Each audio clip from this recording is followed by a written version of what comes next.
Dude, I don't even know what to do here. Like, FSU got an offensive tackle.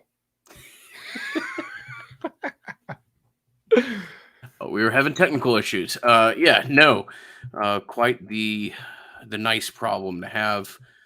All the things that everyone said about Atkins are so true. I mean, it's just been incredible the job that he's done, and probably where we need to start the conversation. But Lucas Simmons, big, absolute, true tackle, as you said. Big kid, great bend, a lot to be really excited about as to how he projects. Declares for Florida State today. You beat some of the leaders in the NIL game to get him. Well, there's, felt like we've been on a little bit of a roller coaster ride over the last 6 weeks or so with recruiting and state of the program, conference, everything else. But today's a really nice day and continues a long theme of you working yourself out of one hell of a hole along the offensive line, offensive tackle in particular. And Simmons is a massive get. So, absolutely. No doubt about it. By the way, thanks everybody for Notification Gang. Obviously, this is the Nolecast. We don't put out a lot of social media about this sometimes. Sometimes we do. It just depends on if we're able to go live or not able to go live with our schedules. But I think tonight we have a pretty clear runway to do it. FSU does land Lucas Simmons, 6'7", 300-pound offensive tackle out of Clearwater Academy. He's from Sweden. He has not been playing football all that long. And this is a kid I've actually seen a decent bit, several different camps. Got a chance to see him over several different years. So, he was at last year's mega camp. Obviously, I saw him again at the Under Armour Miami camp down there. And I got to tell you, I was impressed by his growth physically, but also as a player. Now, he was good last year at the mega camp. You knew he had some real potential. But I think this year at Under Armour, as I said probably when I came back from that a couple of months ago, he was very impressive, man. And one thing that really stuck with me. So this is a guy who's grown up playing some handball, and that's pretty wild. It's kind of like when you hear about one of these enormous dudes who grew up playing soccer, right? The thing is, that can give you some different skills, almost like one of these dudes who grows up playing hoops. And the one skill of his that really sticks with me is his balance, right? And I love that in offensive lineman. I think Rod Kearney has that, maybe in a little bit different way. But for a guy who is this big and this long, he does not seem to overextend very much. And watching him handle speed rushers in South Florida, and yes, that camp was not loaded at receiver, but you had most of your better offensive and defensive linemen in the state of Florida there at that camp, because a lot of the guys were out at that 7-on thing on the same day, but that's not really applying or applicable rather to linemen. I repeatedly saw him not get beat with speed off the edge, but not overcommit. When the guys did try to counter to the inside, he was able to maintain his balance, quickly reset to the inside. And for a kid who does not have a whole lot of ass on him right now, Ingram, and I mean that in a good way, like you want your offensive lineman to be deep. Okay, there's wide and there's deep, and he's not that deep yet, but he's not narrow framed. Okay, he's not like he's not like Charlton wide, right? From last year's class. If you guys have seen that kid, he's built like a refrigerator box. Lucas Simmons is not built like that, but I was impressed because he doesn't look 300 pounds necessarily, except that he's 6'7". But he had the ability to sit down in his stance and also absorb the bull rush, which you're not even supposed to do, bull rush that is, in those non-padded camp settings. He was able to sit back, take that, not give ground. And also important, and I always look for this, right? Those Miami camps, and like I would say a couple other cities, like I think the Houston camp and sometimes the Atlanta camp, New Orleans camp's got this somewhat too. Some of those kids down there have an edge to them, right? And I'm talking about like if they don't win the rep, they try to fight, or they're trying to cheap shot you late. And Simmons was absolutely getting in these guys' heads, and he was not having any of that. So he's got a little bit of that FU to him that you wonder, like with a kid from Sweden, he hasn't played a whole lot of, that type of competition, right? And he's got a little bit of that Zach Wilson dog in him. Absolutely. But no, it's great to hear about a European kid having that, or a kid that grew up in Sweden. And interesting to hear you talk about the handball. Certainly agree with you about balance. Also, as the name of the sport denotes it's all about hand placement, hand-eye coordination, using your hands. And I think you just got some really raw tools here to be excited about. And you know what? It makes the other guys that you've gotten recently have to work all the harder. I think it's as good of a thing for Julian Armella as it is for, to get Lucas Simmons almost himself. I just think it's great to continue to bring in really high quality prospects here and not let anybody have an idea that they're just going to start be a 3-year starter because they're the only body in the room that is a real, D1 Power 5 body. So I think it's great. And hats off to Atkins and whoever else is involved in absolutely turning around a position group over the last 2 to 3 years that was really as bad as any group in big time college football. So I want to go back like a year ago for 2 things. Number one, you mentioned Armella, who I think is a quality prospect. I don't think he's quite as good of a prospect as Simmons is, but I could be wrong on that. And FSU, if they want to get to where they want to go, they're going to need both those guys to hit. So it's not a knock on him, but Simmons was much better at the same camp a year apart than Armella was. And that was the camp that Armella showed up in great shape to, and then was, in one-on-ones a little bit disappointing relative to the excitement that I had watching him walk through the gate that day when he showed up in great shape. But you mentioned Alex Atkins. Look, he's the best recruiter on the staff. He makes great connections with kids. I also think that, remember when people, why are we doing this mega camp? Remember all those questions we got? This is so silly.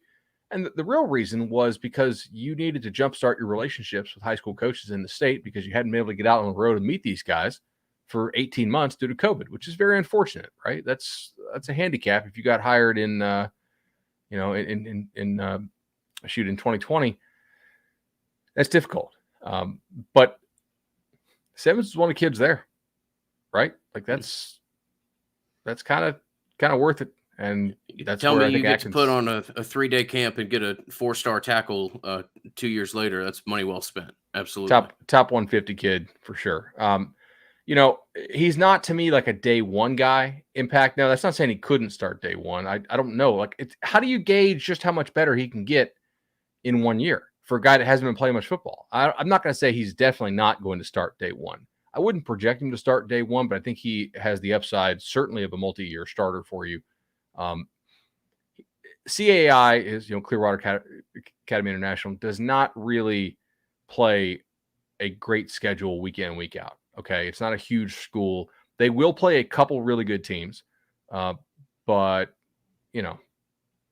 it is what it is. So there will be some culture shock most likely when he gets to campus and he plays guys who were former 4 stars or 5 stars rushing off the edge. And certainly when he plays in, not that the ACC is a great league, but the defensive line talent in that league gets drafted second only to the SEC typically. So they do produce defensive linemen at a fairly high rate. But yeah, man, absolutely credit Alex Atkins. And also, I think you got to credit NIL here. To me, this is a kid that you need both. You need a tremendous relationship from Alex Atkins because, let's face it, the other schools that you're recruiting against all have new coach smell, right? Josh Heupel, Billy Napier. Granted, Florida's not killing at recruiting, but they're certainly, riding that wave of having a new coach, new excitement. And Lincoln Riley there at USC. You also, his dad played for Oklahoma. That they have new coach smell as well on the recruiting trail. I think you needed NIL as a major part of this. Just obviously you can't strike deals with kids in the state of Florida before they get on campus, but you do need to show what you can do. And obviously a lot of our listeners donated to Rising Spear. I think it's going to be really important to continue to donate to Rising Spear if you want to continue to be in these matchups. I don't think FSU is ever going to be the number one NIL thing out there because just fan base limitations. But I think you needed to have that. I think you need to have just a tremendous job of working by Alex Atkins. And he's turning that room around quickly, man. It's very impressive.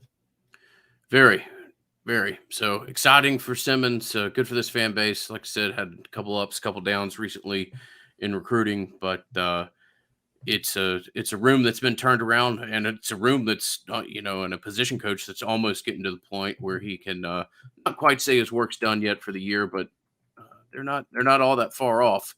Looking forward as far as what's left in the class and what's left to be done. Who else and how else do you see them trying to continue to improve the offensive line room? So I think they are primarily whale hunting right now. But you got to remember that the 25 cap for like the maximum bringing in 25 guys in class is getting lifted.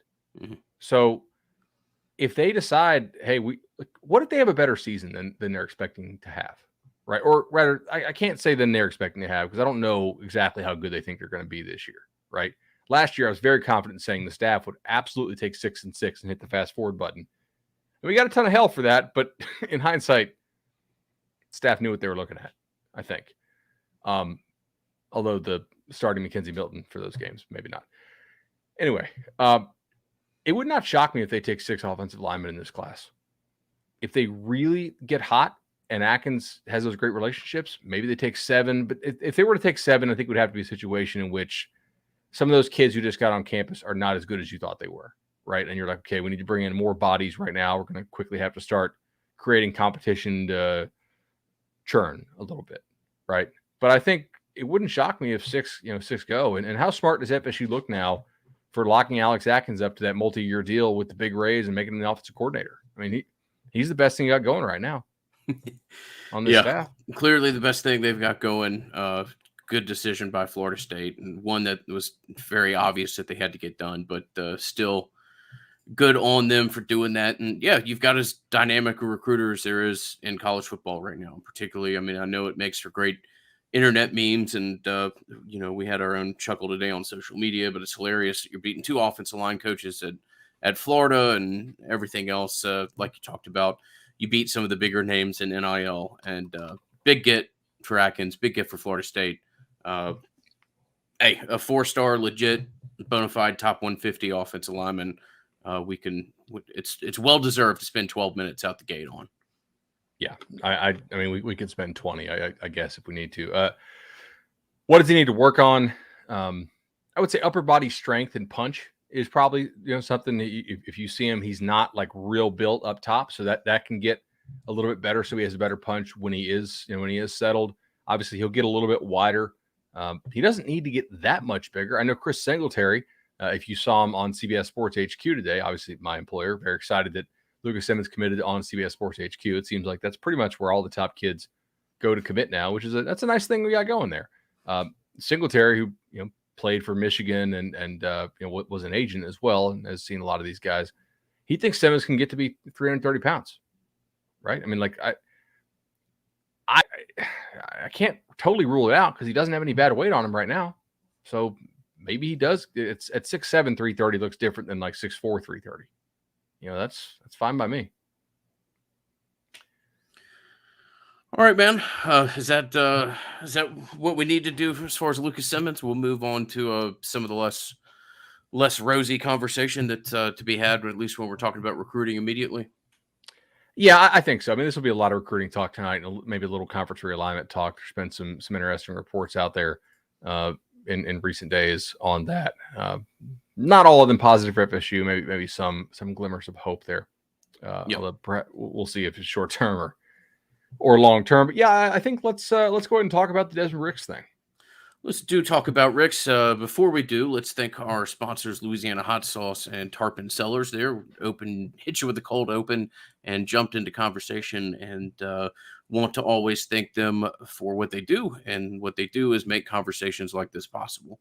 TarponCellars.com is the website. Nolecast is the coupon code for 20% off. And thank you so much for the support that you've continued to show our friends out in Napa Valley. So Desmond Ricks, kid that we were talking about a couple months ago, originally from Virginia, by all accounts, large Florida State fan. In April, had talk that he was either close to or in the plans of committing. That never came to fruition. Shortly after visiting Florida State, saw Miami, declared Miami your favorite, and his recruitment seemed to take a significant change of path from there on. So why we're talking about him today, in case you're not otherwise familiar with this, is that he recently put out a top 10 image. Florida State was not involved. The larger piece of news was the follow-up that Florida State had supposedly not contacted him for a couple months. And the quote was more or less, I guess they believe that they're out of it or something to that sort. So Rick's potential #1 overall prospect, kind of consensus top 5, top 8 kid next year. Absolutely. So you're talking about one of the truly elite kids of the 24 class. Um, look, I said this a couple months ago about 24 kids in general. I'm not going to get too worked up on it just because you've got to play this season, and this season is so impactful as to trajectory of the program, who's going to be recruiting these kids, everything else, that I'm not going to get too worried about 24 kids. But at the same time, when you have a quote like that from one of the better kids in the country and a kid that by all accounts, no less than 90 days, you were having conversations surrounding a commitment with, that's a strange turn. Absolutely. So, I was texting with Chris Nee and Zach Blostein after this came up, and my initial thought was, I don't really give a damn, because I don't think that FSU is going to be in a position to sign a top 5 player in the country this year or next year. This staff has a losing record right now. Okay. It's very hard for me to imagine a record that they're going to have that is going to cause them to have a winning record by the time this kid commits, assuming he waits until next year. Now they can play in that, 100 to sort of 450 range, which is the sweet spot that they need to be in right now. I don't think they're going to sign a kid like Desmond Ricks at this point. He is probably the best testing numbers in the history of IMG Academy. Now, FSU was giving this kid a whole lot of love initially, right? And they thought he was going to commit. The thing is, like Bama and Georgia, those two schools can wait and then make their move. And they did, right? They started showing the kid some more love. He said, actually, I'm not going to commit when he was planning to commit on April 8th. Okay. So I do think that's just kind of some of the background on this. The kid's quote, though, is still not something you can have. It's damaging, right? Like the coaches right now, we're on vacation, or it was the weekend. They can't host visitors right now because it's part of the dead period until July 30th, which, again, I actually think at Seminole Showtime, they're going to have a really nice showing. So not all is falling in FSU recruiting. But when I saw this, I was like, okay, 3 things could have happened here. Maybe there's more, but the 3 things I immediately identified, and I texted you. I said, number 1, they screwed up. Number 2, maybe they just realized that they were not going to get this kid. Maybe they didn't like the vibes they were getting from or whatever, and they decided to cut bait. Number 3 is maybe they're on like a 6-month NCAA no contact thing, which does happen with like sometimes you get turned in for talking to recruits who are underclassmen when you're not supposed to, even though pretty much everybody does it. Like occasionally you do get popped. And so that could be why the kid's saying, hey, like they haven't talked to me. Now, I checked around, and FSU denies that they have not talked to him at all. But I don't think it was like a super strong denial, man. And I do think that they probably did not talk to him as much after he decided that he was not going to commit on April 8th and he was going to explore his options. Now, look, if they had told me number 2, that, hey, we realize we're not going to get this kid and we're not going to waste our time, I really wouldn't have minded that answer because they're not going to get this kid. I'm not an idiot. I work in recruiting. They're not going to get him.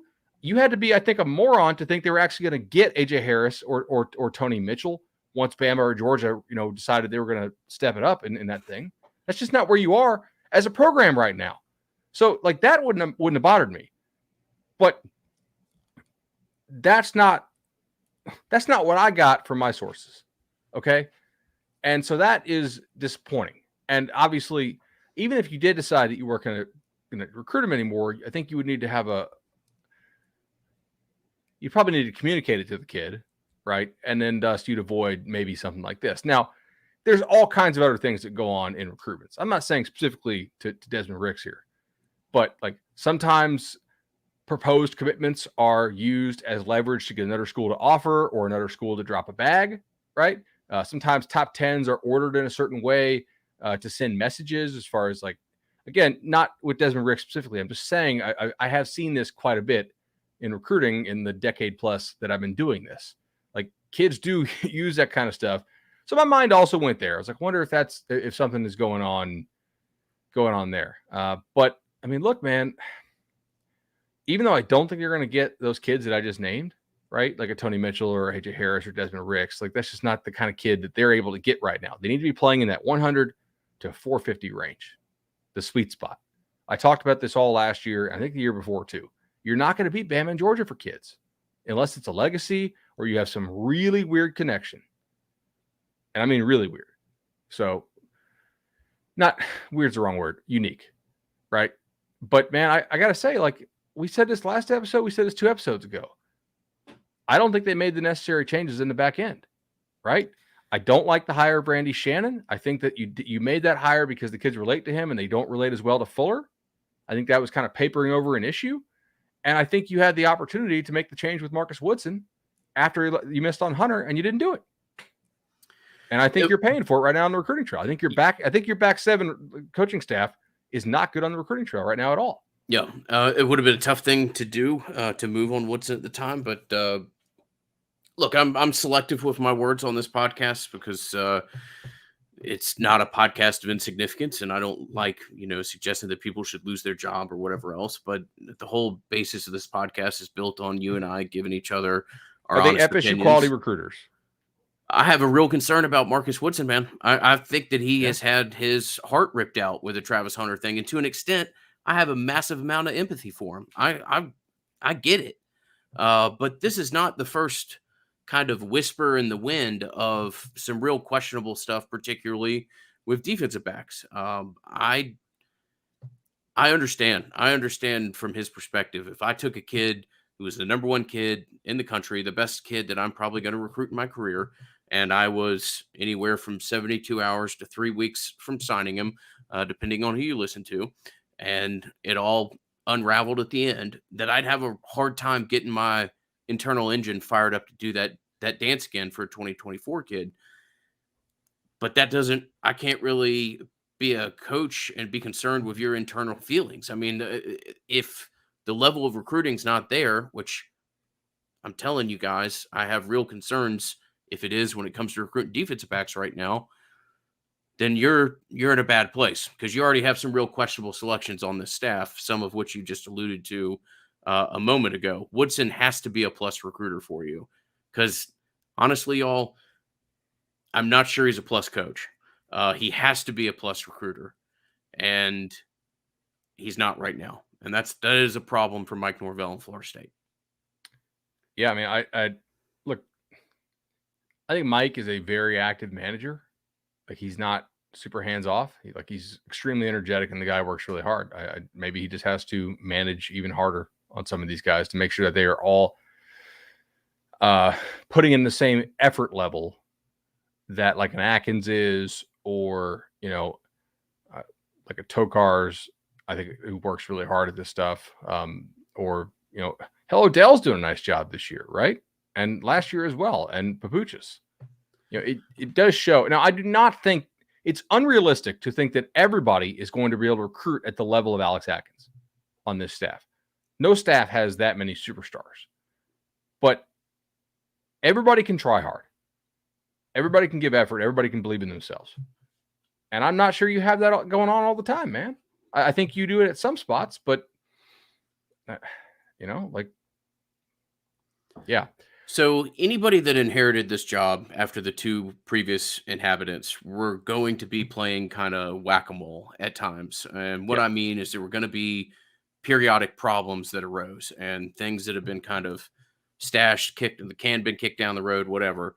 But when you're playing whack-a-mole and then like you're constantly getting, I'm using wild metaphors here, but like you're constantly getting a pot of boiled water thrown on you in just these crises that are continuing to erupt, particularly tied to recruiting, then, there comes a time where some of that responsibility comes on you. Either Mike or whoever it may be is going to have to monitor recruiting, just as you said, and be a micromanager on a bunch of guys that you really shouldn't have to be. I mean, it's you went through last year, and at points there were times where I think Mike Norvell got really frustrated with staff. I mean, there were times where I think in meetings it might have just been easier for coaches to say we're good on guys rather than actually giving an update as to where they stood. I think Mike Norvell, addressed that a couple times.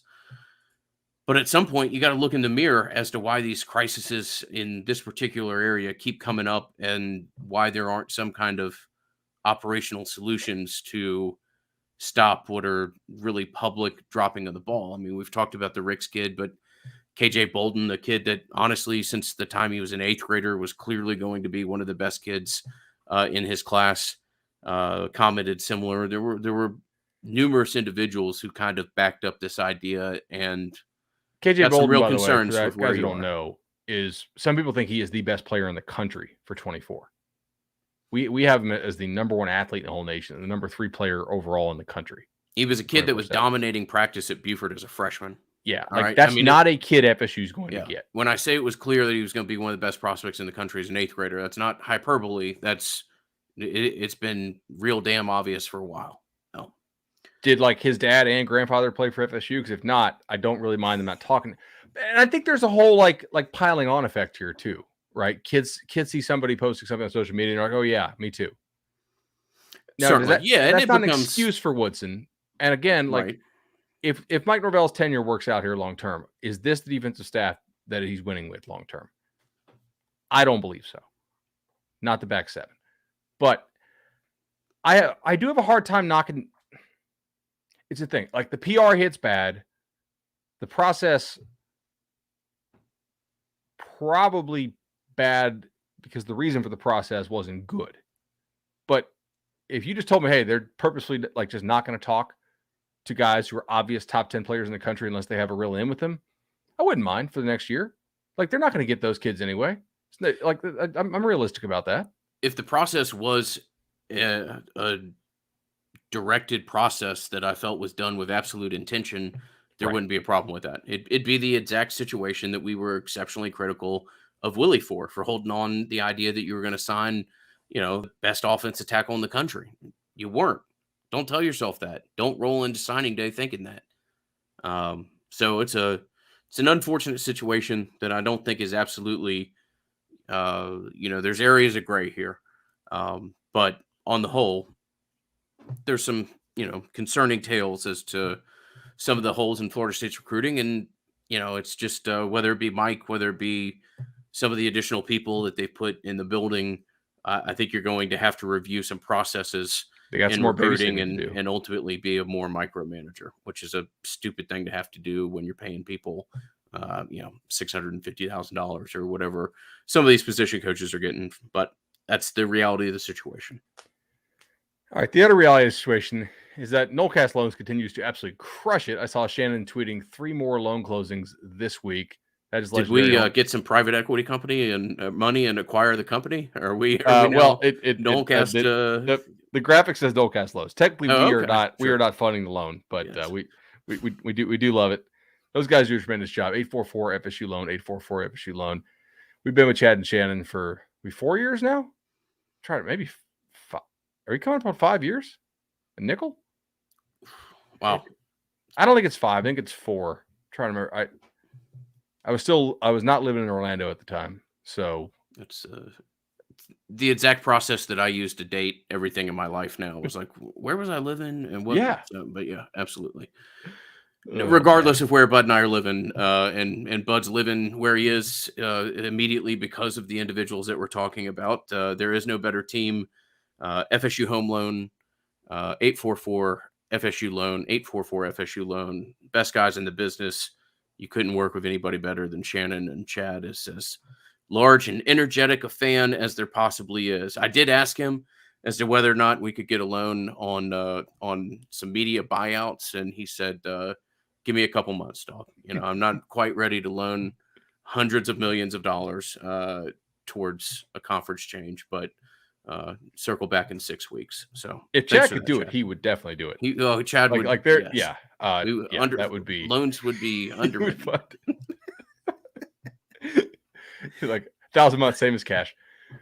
Oh gosh.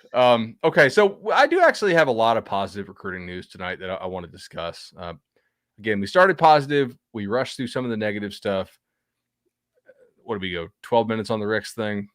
Okay, like I do think the kid probably has somewhat of a legitimate complaint. I don't think that it's FSU doesn't believe it's accurate to say that they didn't talk to him at all. So there's some dispute there. Are there other motivations for him posting what he did? Possibly. Certainly a lot of people involved in recruiting. not always just the kid and coach and high school coach. But we'll see what happens there. They're not going to get him regardless. Like, they could have called him illegally every single day on the hour. It's not going to matter. Like, where you are as a program right now is not going to allow you to land the most athletic player in the history of IMG, period. So in the end, probably much to do about nothing except the PR hit. And I agree, it probably exposes some issues that you need to take care of, which hopefully Mike Norvell will before this blows up and hurts him for an actual real recruit that they could, lose. Unless you think that's already happened, which, who knows. Quarterback Brock Glenn, probably speeding up the timetable on committing. FSU could be in a good spot there, man. This would be a really nice add for reasons that Glenn is a really good prospect who has some impressive film, and I think is very much the quarterback that Mike Norvell kind of wants for his system. I also think that it may give you some clarity as to the quarterback position. I would like for Chris Parson to be in the class. Impressed with the tools that he has, but that's not a guy that you can have as a one quarterback class. At least not Florida State can't sign a one quarterback class, in my opinion, of only Parson. So, maybe you see him move to another school. Maybe you see him state that he's clearly fine with two quarterbacks, and let's roll. So hopefully it'll give us a little bit of clarity there. But as far as if Florida State's able to get Glenn, it's a nice recruiting get. I think it gives you a little bit of confidence in what you have in Tony Tokars. It's become fairly clear that you lost a pretty decent asset in Dillingham. And if, Tokars is able to show his recruiting chops in a manner like that and get Glenn, I think that's something to take note of in and of itself. It's interesting you say that, and we don't disagree a whole lot on this show, and I'm not totally disagreeing with you, man. But like, I'm trying to think who Dillingham would have got here that like Tokars can't get. You know what I'm saying? He did get some guys last year committed, although they didn't all, like, a lot of them didn't stick because you started 0-4. I thought he was really high energy, but like, is Dillingham getting Dante Moore at another school? And I like Kenny, like, full disclosure, like I still friendly with him. But don't you think? I mean, Oregon's NIL program is just ridiculous right now. When they beat out USC for Josh Connerly, I think that was kind of a shot heard around the world in recruiting. I don't have the details on that, but yeah.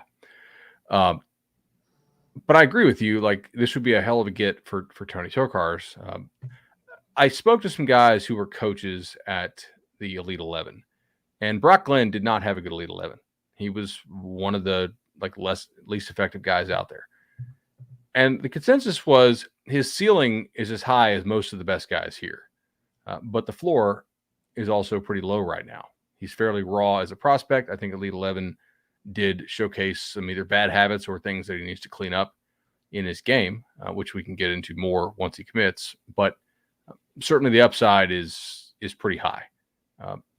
You also do want a guy at quarterback who, once he commits, seems interested in recruiting for you. And I think Chris Parson does want to be a Knoll. But again, like I said, there's a lot of people connected to recruiting, or people around you. So who knows how that'll play out, right? If they do get Brock Glenn, does Parson bounce? If I had to bet on it, I would say yes. But I'm glad sometimes I don't have to bet on this stuff because it is difficult to forecast. Yep. I think neither Glenn or Parson is a quarterback that you're fully comfortable being the only one in the class. Both of them have upside that, taken two or fairly complementary pieces. And in theory, one of them works and one of them you can, try to scratch whatever that upper floor or whatever that upper ceiling is, excuse me. So yeah, I do think, and we've got a couple other kids that we want to talk about. I think Florida State is not going to all of a sudden like take over the world in college football, but I do think Florida State's got their collective house in order. They're much more organized with how they're trying to execute some of this stuff. I think they have clarity on the resources that are available and how they want to use them. Yes. I don't think Florida State's going to necessarily, again, I don't think they're going to beat out the Bamas and Georgias of the world, but I do think they're going to recruit more historically to what their baseball card is, of maybe like 6 through 12, somewhere in that area. Yeah. in time. I'm not saying this is going to happen in the next 2 weeks or something like that, but I think Florida State's in a drastically better position, which is not much of a comment because they were in a horrible situation. But I do think they've got a much better idea as to what the landscape is and how they can try to, find value and navigate, that of what they have resources to do. I agree with you on that. And I don't mean they can never beat Alabama and Georgia for a kid that those schools want. But I do mean that in the next year or two, they're not going to beat Alabama for like top 10 national players. Because there's just no need to take the risk. You know what I'm saying? Absolutely. Like those guys, if you're one of the top 10 best players in the entire country, you don't need to take the risk. You don't need to take the gamble. You had the son of maybe your most iconic player of all time choose Georgia last year. And supposedly he chose Georgia after reviewing whatever Alabama had a 3 times multiple of what Florida State was ready to put in front of him. All right. So those two are just shopping with a different credit card when it comes to going out there and securing the goods that are needed for a college football program right now. So you lost Avery Stewart to Kentucky. You ever see how the Bengals and the Lions have to still get free agents? Sometimes they have to overpay. And if you're competing in the market, you have to decide how much somebody's valued to you. Sometimes the Bengals and the Lions still sign free agents, even though most people probably don't want to live in Cincinnati. Sorry, Dana, or Detroit. Yeah, guys, I think that's what happened there, personally. And you just got to say, okay, fold, good fold. I do think that they have a pretty good shot to get Kenton Kirkland, safety out of Jacksonville Reigns. He was at the elite camp. I do not think he is as good as a cover guy as Avery Stewart was. I think he's more of like a safety / backer type player personally, but he does have really nice straight line speed and a good frame on him. 24/7 Sports has him as a 4-star. I think they're in a pretty good spot for him. Guy up your way, by the way, AJ Thurman, tight end. They're fighting Michigan State. They're fighting a couple other schools. If they get him, I think that's an upgrade over Randy Pittman, though. Yeah, I agree. So not all things are bad. And hey, a tight end. Oh my gosh, like a quality tight end. We'll see. That would be interesting. I think they actually have a real shot to get him. I would not completely count them out for linebacker Blake Nicholson out of California. Like I know all the crystal balls are on Oregon, but you have some special connections there that make me think that you actually have a legitimate shot to land him. And then one last guy I wanted to talk about here. Did you see Hakeem Williams throw up the chop? I love seeing kids throw up the chop. Wide receiver wearing receiver gloves, I don't make too much out of, and I'm not going to tell you I make too much out of a chop either. But it's always nice to see an elite high school prospect throw up the chop. And if you're looking for elite, top of the top skill position players that Florida State has a chance to sign, the list certainly starts with Hakeem. It might end there as well, but for purposes of this conversation, we'll just say it starts with Hakeem Williams. I think Florida State's positioned themselves well. I said this on social media earlier in the week. Now you can position yourself well and finish third to Bama and A&M or Georgia and A&M with a kid. But as of right now, I think Florida State's done a good job realizing that if there's an avenue to them signing a truly elite skill kid, this is the one. And hey, they're going after him, so this should be fun. Sometimes you got to whale hunt and go after it and see if this program can grab a elite skill kid when literally some of the largest names in NIL are also going after him. So you know that meme like do X so I know it's real? Have you ever seen that? We'll do this. Hakeem Williams.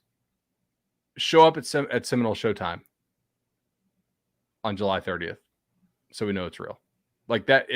If he shows up to Tallahassee on July 30th and not College Station and not Athens, because everybody's competing out there. Like this is Judgment Day weekend, man. Like this is like qualifying weekend to get in the race, right? If this is a kid you have not got on your campus recently and you need to get him on your campus and you don't get him on your campus, you know where you stand.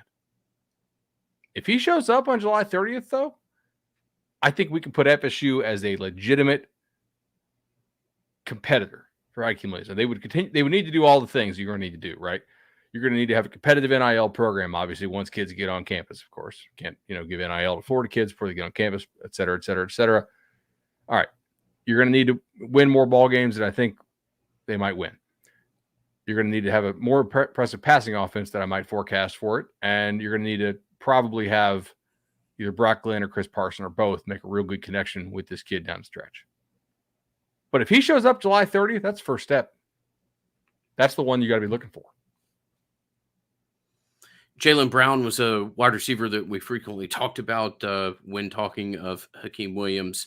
Brown picks LSU over Miami. Interesting development there to see a South Florida kid choose to go, up the state and west on I-10 to play in Baton Rouge. I think there's something here. Do you remember what I said about Avery Stewart?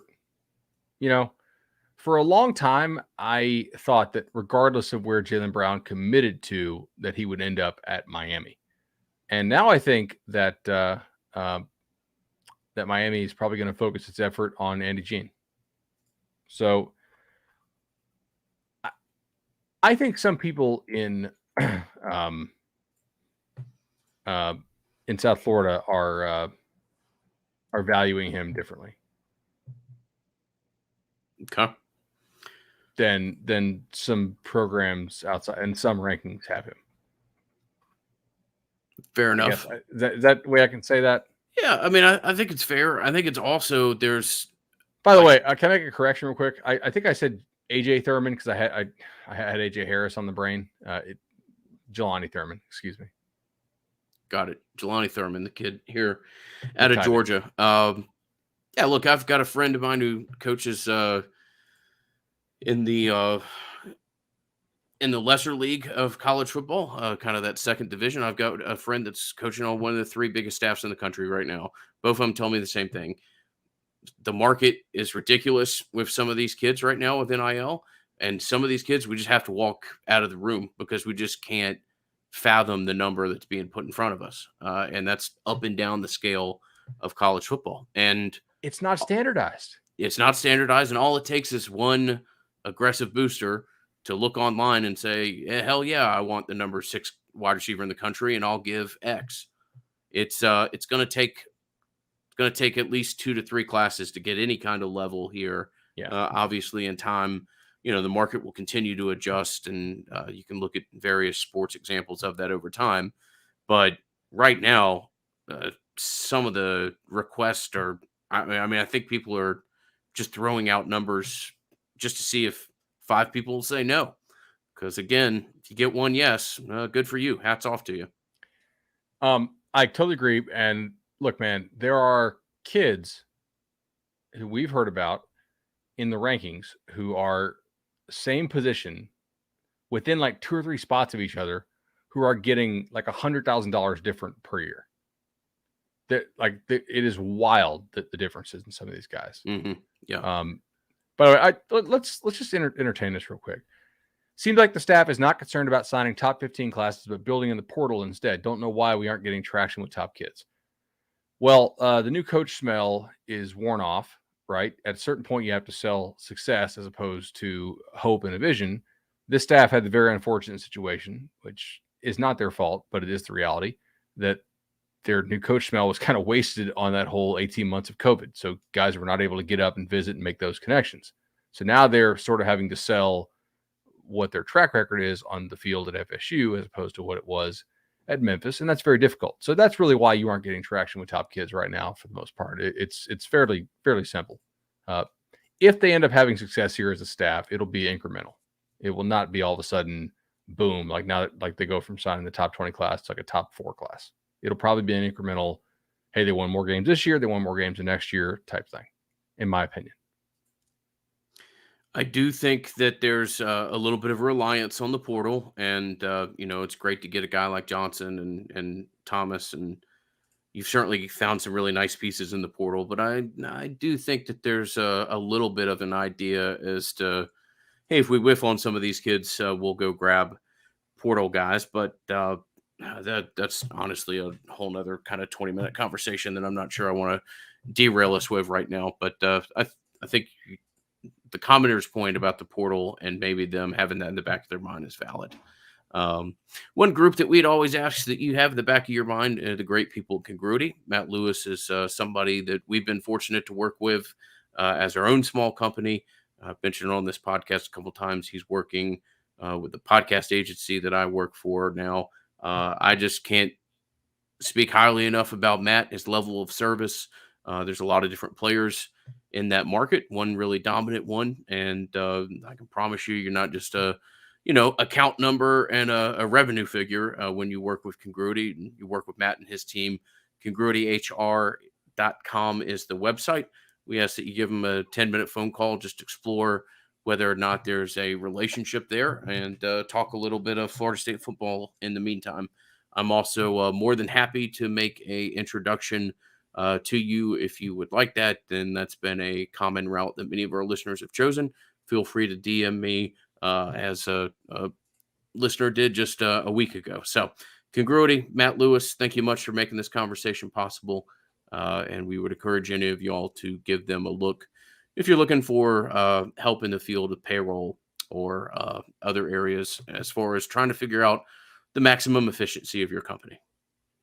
No doubt about it, man. Let me see. Any other recruiting stuff from the chat? Do I think they're going to get Jelani Thurman? Again, it's kind of in that whole, he took an OV to Bama and to Ohio State, and Auburn and Michigan State. So that's a kid they're still in on, that they still like. Well, we'll see. I'm not convinced, but I'm just saying, if they were to somehow pull that off, it would be, I think, an upgrade over Randy Pittman. Chad checks into the chat. What's going on, Chad? Dude, we gave you an awesome shout out. You got to go back and listen. It's fantastic. No, you don't want to live on the portal. I'm sorry. You just that's not what you want to do, because you're not getting that high end player consistently in the portal. But it's sad to say, most of those guys in the portal are still there for a reason. It's not a good one. Some of them in the portal are there for a good reason. All right. Let's see here. You want to talk a little expansion? We are at 47 minutes, man. That's a lot of minutes. I'd almost rather punt expansion, to be honest with you, because one, I don't think anything's happening in the next 48 hours or something. We can do it. We can do it Thursday. And I don't really want to rush through this because this is a pretty layered conversation here. You want to talk Keldrick Faulk? Yes, absolutely. All right. Keldrick Faulk is a really nice get for FSU. It's a player that I feel like they identified. And this is a perfect example, in my opinion, of what they need to be doing, right? Remember how I said they need to live in that sort of 100 to 450 range? Keldrick Faulk is 84th in the country on the composite. He's like 110th or something on the 24/7 Sports, top 247.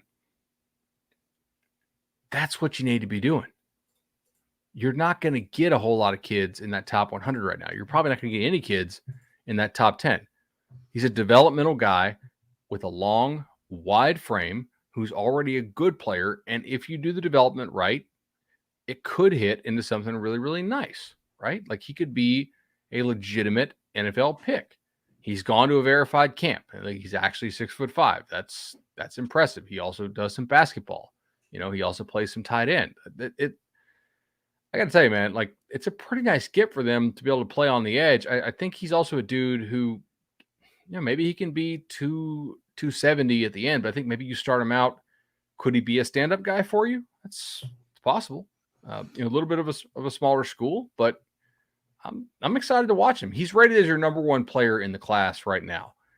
Personally, I have not seen Keldrick Faulk at the camp. I didn't go to the one he went to that our guys covered.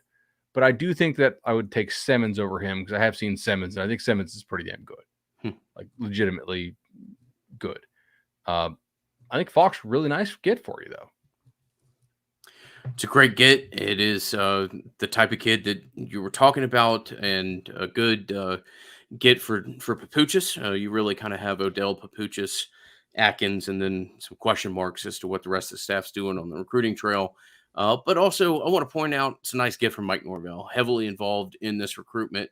I don't think it's a real, secret to tell you that Mike kind of went over last year on kids that he made a priority and really went after. And a lot of those are the situations that we've talked about and referenced a couple times in this podcast already with some of the more high profile losses. But Norvell, there's a lot of different people on this staff who deserve some accolade from working with a kid during the COVID years on Zoom calls and establishing the relationship. Papuchis selling him on development, and Mike Norvell selling him on a level of care, concern, and hands-on approach from a head coach that you might not find in other programs. So a great win.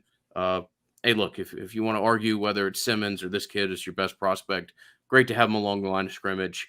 And this one was a really nice get for Florida State as well. No doubt about it. And you're right to shout out Papuchis. He's doing a nice job. Question about Miami. We beat Miami and they're getting 5 stars. I think it's just a new coach thing or that Miami money.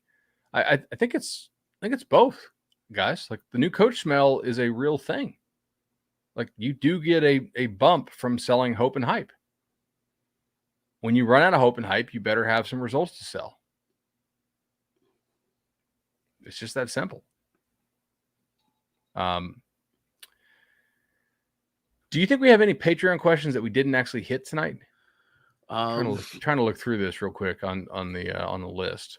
I think we hit most of them, and the other ones that we didn't get to are conference realignment. To a conference realignment. Yeah, I'll scrolling through here.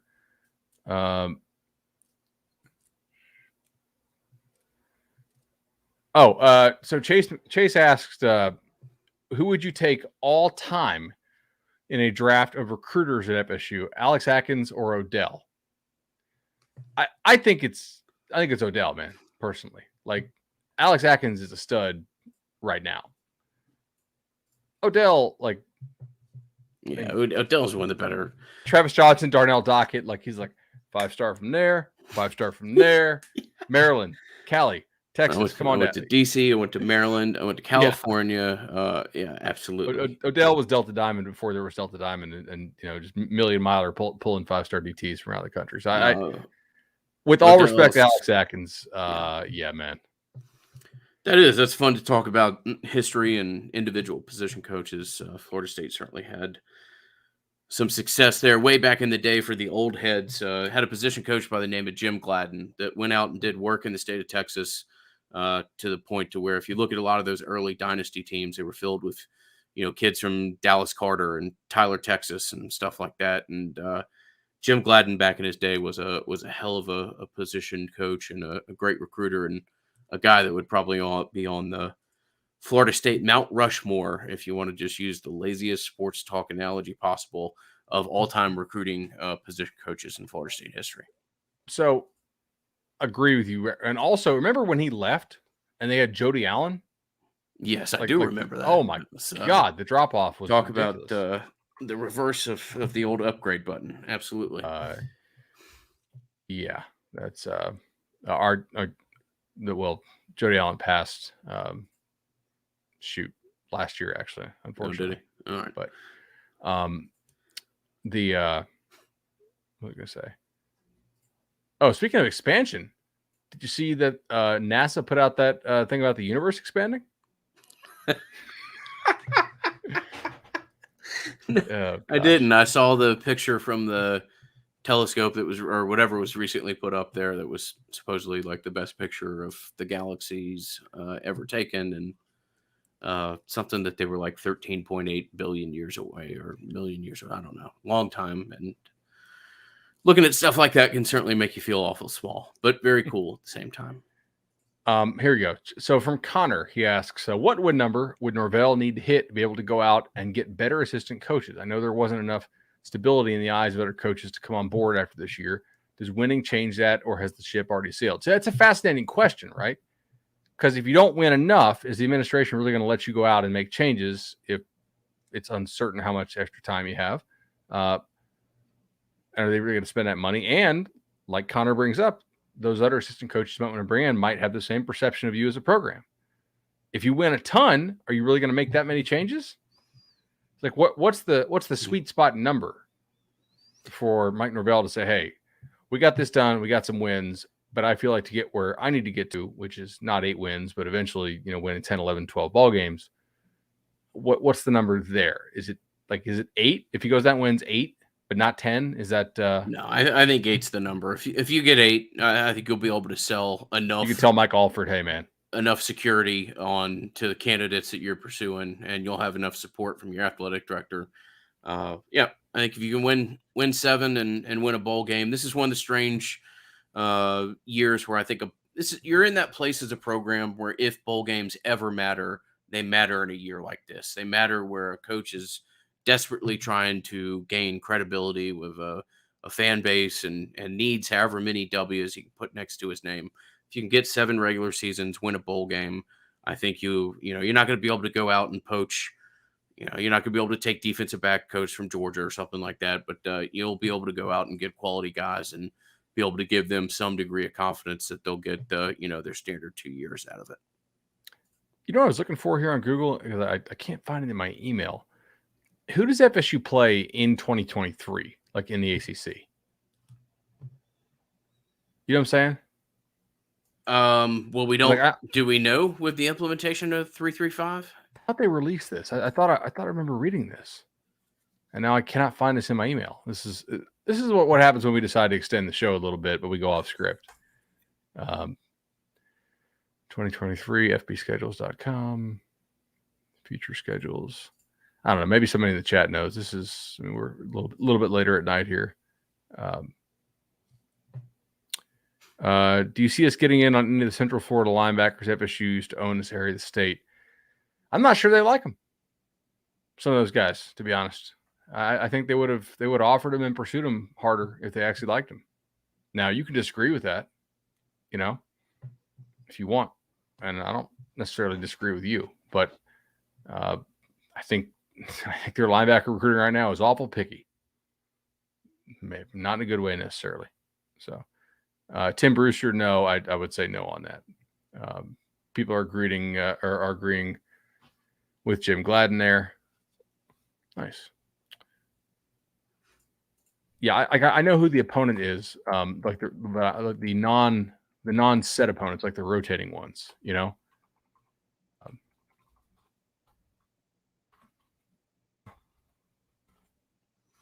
Duke, Virginia Tech, and Pitt is the suggestion from one listener. So Duke, Tech, and Pitt, plus Clemson, Miami, and Syracuse. That's only 6 games. Okay, here we go. Duke, Miami, Syracuse, Virginia Tech, Boston College, Clemson, Pitt, Wake Forest. See, I think that's a great 2023 schedule, most likely. Duke is probably not going to be very far along in their rebuild. We'll have to see how the Hokies are. Syracuse probably has a new coach, if I had to bet on it. Miami could be very good if Van Dyke comes back, obviously, and they're with the way they're doing, and they're spending in the free agency of the transfer portal. They should be pretty damn good every year. Boston College loses Jurkovec. Clemson should be really damn good. Pitt is an extremely senior-laden team this year, so more than likely they'll be losing quite a bit off this team. And Wake Forest, again, I think is pretty senior-laden this year. So thanks, guys. I don't know why this is not coming up in my email, but yeah, that's solid. Nice. All right, it's 59 minutes. Really appreciate all the listeners and viewers on this. Excellent work. Also, shout out to Adam Brown, who was hitting us up early in the chat. Make sure you go watch him and Coach Kev's film review breakdown on Knowles 24/7 YouTube show. Really excited with what those guys are doing with that channel, by the way. And obviously, anytime we can go and get, Kevin was not one of my OGs at Tomahawk, but certainly, Adam was early on in the process. So really happy for those guys that they're over there, doing great things. So check that out, and we will see. I think Mags is doing like a dinner with one of her girlfriends on Thursday, so maybe we could do another episode on Thursday. Fantastic. Hope to do that then. As always, appreciate the support. Thanks for checking in. If you were here with us live tonight, fun to do this. Hadn't done it in a little while. So Thanks for the support of the podcast, live stream, however you may get us. Look forward to talking to you later this week. But for now, this has been the Nolecast.